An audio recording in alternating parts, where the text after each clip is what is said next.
што ле се прифаќа, без лично да се свати, од несериозна влада, несериозен одговор.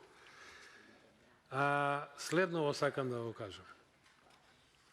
Станува збор за 84 милиони денари за рехабилитација на левиот и десниот магистрален канал од хидросистемот Брегалница, еден од исто така сложените системи во државата,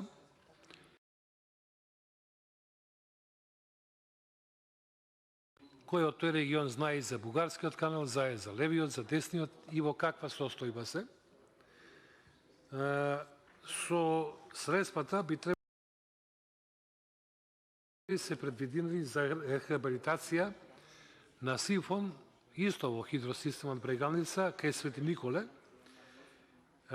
исто така на магистралниот канал, со цел за негова санација на оштетени места и на челичната облога на сифонот.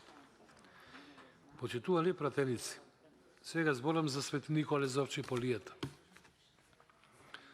Доколку нема вода, заради тоа што нефункционален е системот, сте повеќе и повеќе, особено за една плодна површина каква што е Овчеполската, во делот Свети Николе, Лозово, Џумајлија, Мамучево селата и така натаму. Можем да кажем следно. Просечниот принос по единица површина, значи по хектар, на пченица, која што е доминантна во производството во тој регион, во Светениколско е некаде околу 900 кг по хектар и во многу добри години по 1200 кг по хектар.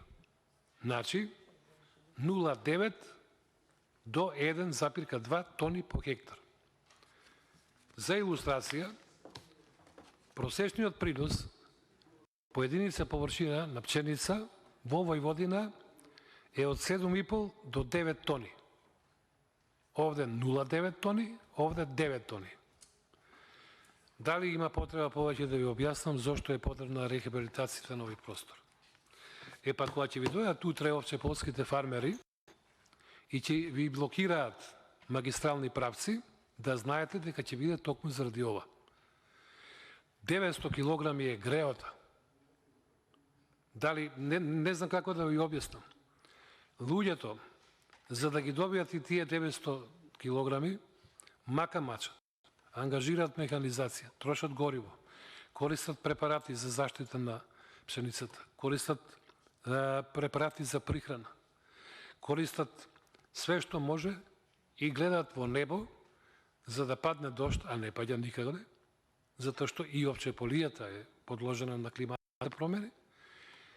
Меѓутоа, во исто време, очекуваат и од владата да се смилостеви кон греот македонски, заради тоа што најизмачените земјоделци, веројатно, во државата се токму овчеполските.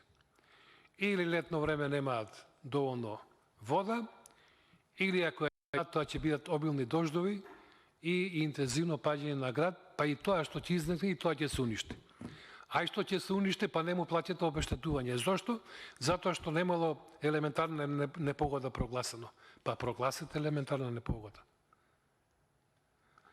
Значи, оставени се на маргините на земјоделството, да не речем на општеството, овие луѓе, а таму токму започнавме, после таквата приватизација, вие знаете дека земјоделско земјиште бесплатно беше доделувано на плодо уживање на работници кои што ги изгубија работно место по фабриките, па започнаа да се занимаваат со земјоделство. Од кога ги стекнаа вештините земјоделски, полека почнаа да бидат и способни да можат да ги подмируваат обврските кон државата, да плаќаат и концесија. Со тоа стекнаа и право да добиваат субвенции. Ама изгледа не стекнаа право да добиваат вода од државата, заради тоа што е глува и нема кон потребите на овие земјоделци. Благодарам. И благодарам.